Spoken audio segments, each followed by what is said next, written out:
कि मौलाना ने नून लीग के कंधों पर चढ़कर उन्हीं की जगह और उन्हीं लोगों को इस्तेमाल करके मेला लूट लिया और साबित कर दिया कि वो एक शातिर खिलाड़ी हैं।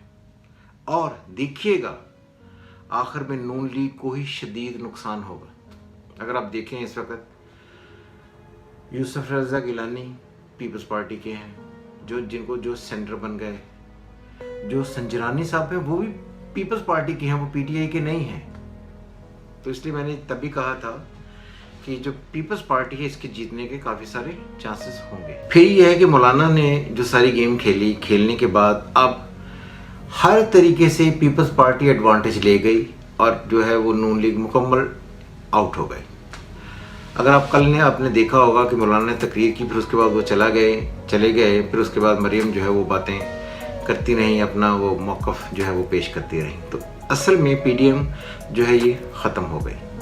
और मैंने पहले भी ये कहा था कि पीडीएम का कोई फ्यूचर नहीं है, जिसकी वजह से जिस तरह ये टाइम आगे बढ़ेगा और ये सारी चीज़ें इमरान खान की फेवर में जाती नज़र आती हैं, इमरान खान के अगेंस्ट नहीं जाती हुई नज़र आती। इसलिए अगर आप मेरी वो सेनेट वाली वीडियो देखें तो उसमें मैंने कहा था कि इसमें इमरान खान की हुकूमत को कोई नुकसान नहीं है।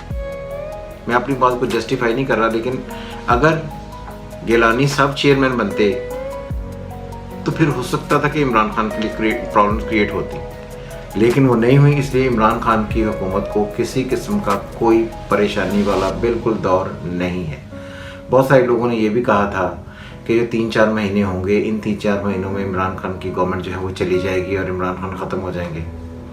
12 एक तो ये हो गया कि अब पीडीएम का कोई फ्यूचर नहीं है, पीडीएम अब इकट्ठी नहीं हो पाएगी, चैप्टर क्लोज।